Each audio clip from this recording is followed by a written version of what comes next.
I want you to just think about the word quality. When you hear that word, what is it that comes to mind?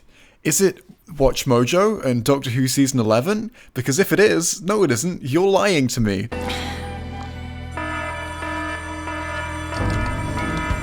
See, you've just set off my wrong opinion alarm. We can't be having that. So in response, I'm just gonna run out this unlocked door. What's the point of that alarm? So when a video called Top 10 Reasons Doctor Who Season 11 is Actually Good from WatchMojo UK didn't appear in my sub box, because why would I do that to myself? I thought, it's free real estate. Today I want to try and debunk some of the arguments that I already know aren't very good because I've seen this video before. In fact, I streamed myself watching it, and you're going to be seeing clips of that stream in this video.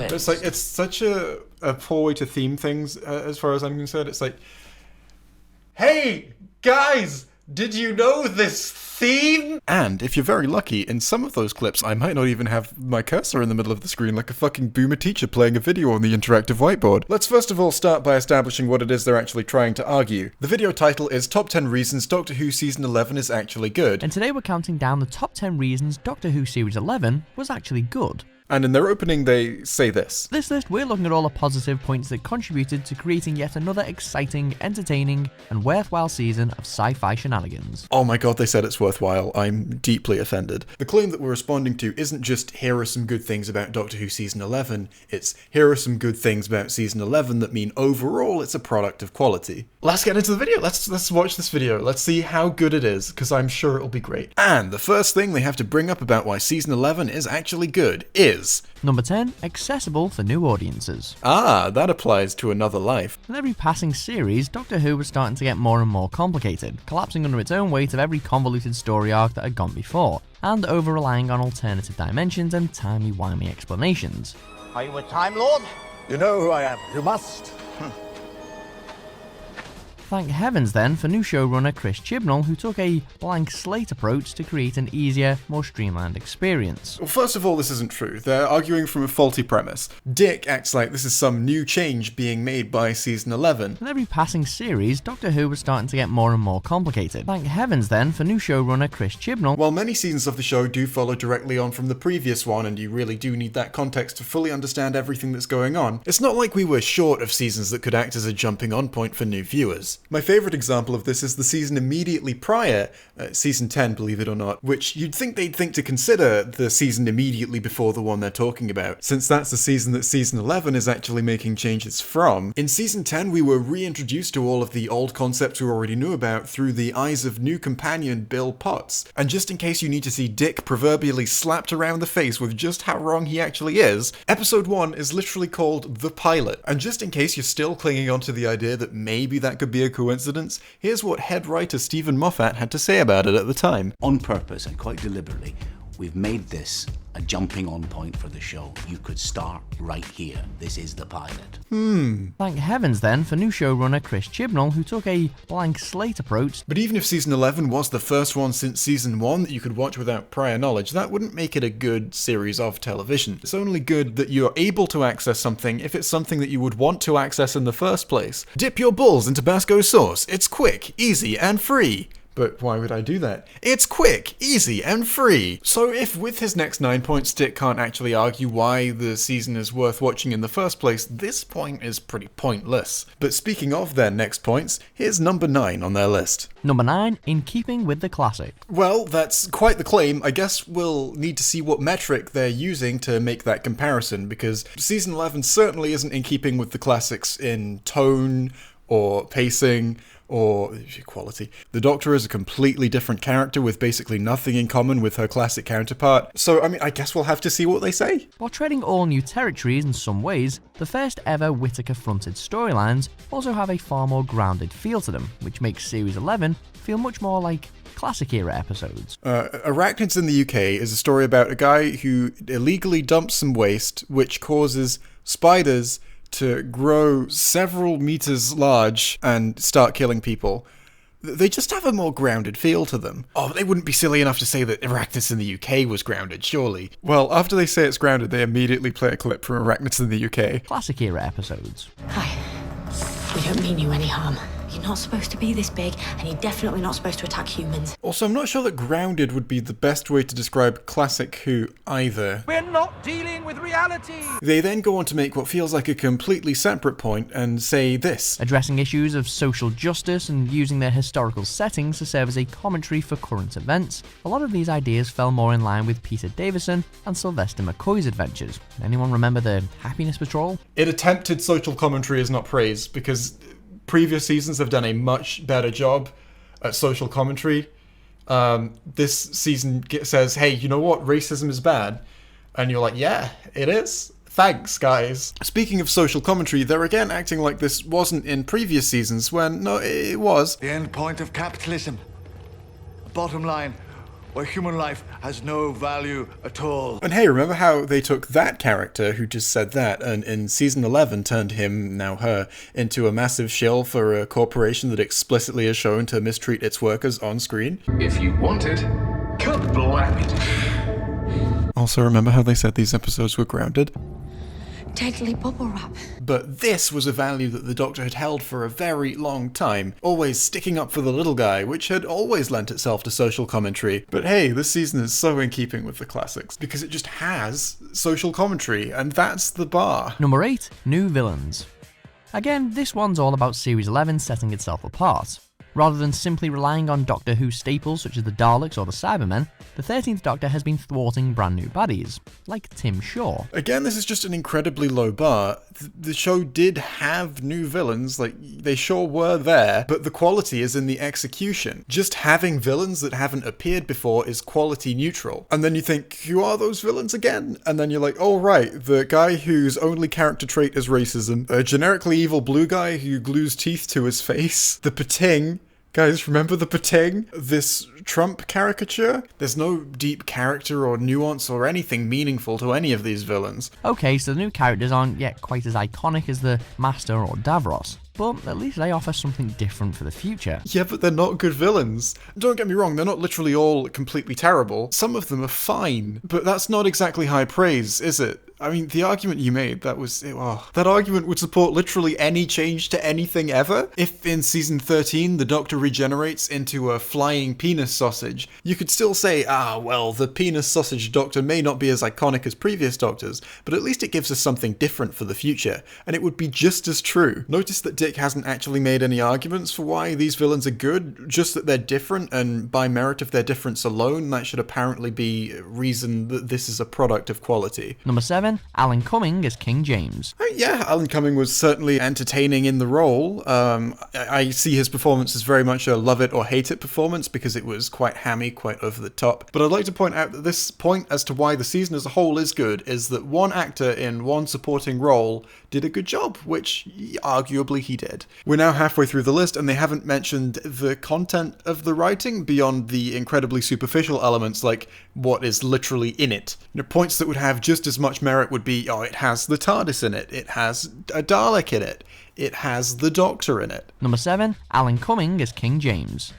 The ever-watchable Alan Cummings brings to life a very OTT and flamboyant James Stewart. I'm sorry guys, WatchMojo, everyone, say his name is Alan Cumming, and then a second later say he's called Alan Cummings. Like, that's a nitpick. It's a nitpick. But fucking proof watch your videos, guys. Number 6. It demanded attention and got people talking. The bar is now so low that Hitler can pass it. In the run-up to Whittaker's debut, it was big news again.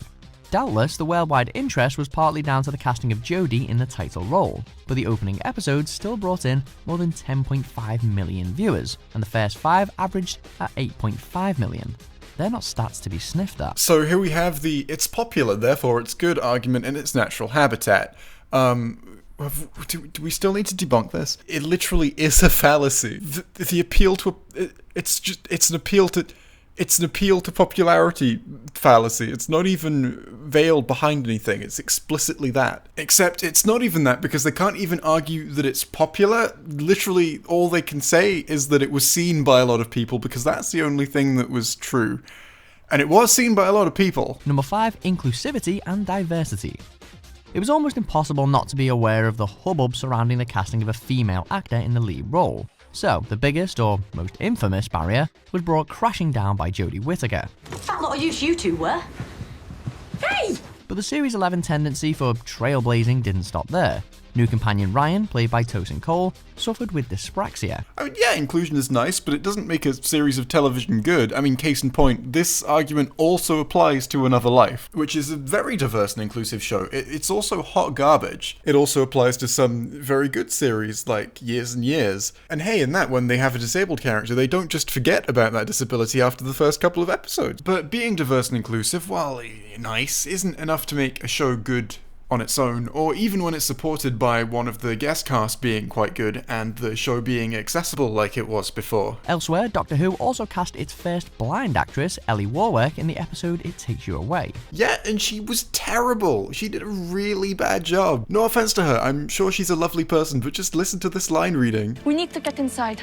It always comes out wrong now. She's a character supposed to be scared for her life there. I think personally that just having a diverse cast isn't good enough. They also need to be able to act. Number 4, Rosa. I mean, yeah, Rosa was fine, I guess. The plot made sense. The villain was incredibly one note. Rosa is not only a cracking tale in its own right, taking the TARDIS to a crucial point in time, but also a very emotional and thought-provoking episode. Rosa isn't a masterpiece or anything, but it's as strong as this season gets, except for Demons of the Punjab. I just can't help the feeling that put it in any good season and it would be a middling episode. It is fine. It's a story that's perfectly functional, which again, pretty low bar. It was praised on social media for starting conversations amongst families and friends about racial discrimination, equality, and social issues. Yeah, but to achieve that, all it had to do was be about racism and feature it prominently. That has nothing to do with its actual quality as a story. This again is praising it for what it's superficially about, rather than the deeper content and what it actually has to say about those things, how well it explores them. And I am all for praising the superficial. You will catch me salivating over the 1996 TARDIS design. The difference here is that you won't then catch me saying that that makes the 1996 movie a good movie, because it's really not. What do you know of life's chances? Rosa is also the first example of what's undeniably a trend now that season 12 is mostly out, spending an entire 50-minute episode to comment on a social issue with about the depth that you could get across in a tweet. Unless people face facts and change, catastrophe is coming. I can't believe Jodie forgot to look into camera while she was delivering that line. But Rosa's no Orphan 55, even despite the fact they share a villain. So this one's tricky. You know what? I'll say that this is the strongest point they've made so far, and you can take that however you want. It should have been about Demons of the Punjab, though. Number 3, best production values yet. The special effects have traditionally been a bit of a problem for Doctor Who, with the show's earlier gadgets and monsters looking little better than a bunch of papier-mâché models and fairy liquid bottles. And even more recent episodes are plagued by some highly questionable CGI, but dodgy props are no longer the butt of the joke. I'm sorry, why is that the clip they're showing? Dodgy CGI and an effect that frankly looks fine because it's supposed to look weird and trippy? There are some much better examples of dodgy CGI in Doctor Who than that. But season 11 has great production values. It looks good. It looks really good, actually. In fact, this is the first point they've made where I'd say, yeah, they're just right, with no caveats or conditions. Correctamundo, a word I have never used before and hopefully never will again. Although that being said, it does make me kind of sad that a show known for being loved despite its shoddy production values because the writing and the characters are just that strong, can now be best praised for its special effects and production values. Just ignore the writing, guys. Number 2, Bradley Walsh. In what was perhaps the biggest surprise to the more apprehensive Who fans, host of The Chase Bradley Walsh was not only really good, but actually a bit of a scene stealer. You don't look like an alien. Yes, this is absolutely valid praise. Bradley Walsh did a fantastic job with the material he was given, and as the only character in the main cast, including the Doctor, to be given any meaningful characterization to speak of, he absolutely stood out as one of the best aspects of the season, and certainly the strongest character. Even fans of the series would joke about how Ryan and Yaz barely had a character, but honestly I think that applies to the Doctor as well, who has a shockingly low amount of characterization considering she's supposed to be the main character of this show, which leads nicely into their final point. Number 1, Jodie Whittaker.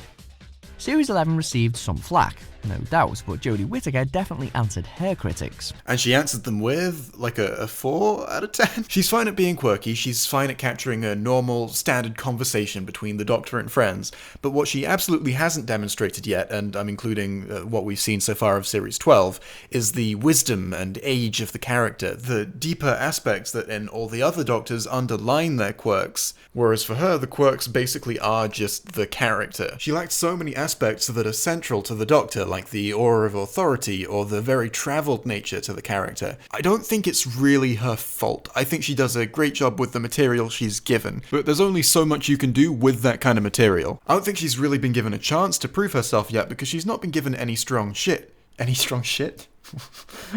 Any strong scripts that really emphasize the nuances of the Doctor. It could be that if she's ever given a chance to work under a different showrunner that she'll really shine through, although it's also possible that she won't. But let's give Dick a bit more of a listen before we dismiss this point. Let's listen to what he has to say about Jodie and why she's good. Her character's likeable, a little outrageous at times without being obnoxious, and given the opportunity she'll make sacrifices with real pathos. With an emotional range that's wide open, a soon-to-be iconic outfit of choice, and an ever-present unpredictability about her, she took a tough gig and triumphed. I mean, I guess, yeah, she did convey emotions fine enough. She did wear an outfit.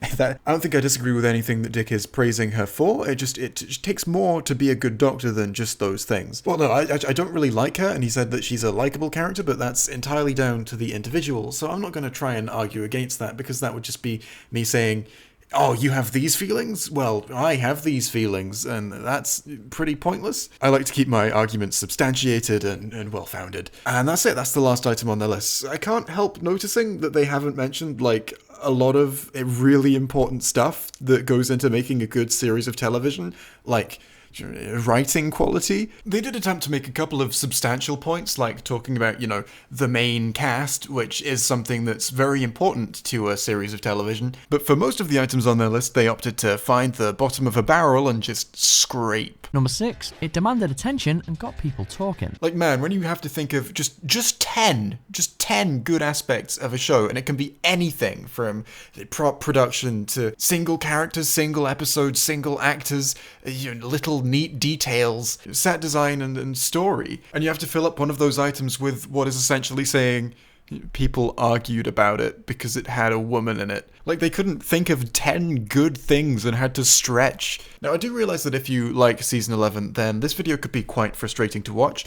And I'm gonna be breaking down all of my criticisms of Seasons 11 and 12 in more detail, so that if you don't understand where I'm coming from, hopefully you will be able to by the end of that video. But it's gonna be very long, it's gonna break down all of the problems I have with it, from the characterization to the plotting to the pacing, to the fundamental misunderstanding of things that they're adapting. So it's taking me a while to create, but hopefully it will come out eventually. But before I go, I would like to make one last note, and that is that I'm going to VidCon. I'm going to be in London VidCon from the 20th to the 24th, so if you're there, you might see me. That could be fun. And finally, before I go, one of my backers has asked me to share this beautiful picture with you, so I'm going to oblige. And I would like to correctly pronounce the names of Brad Fanatefau and Anna Joel, whose names I didn't quite do justice in my Star Wars review. But that's it! So I hope you've enjoyed, and I'm going to leave now.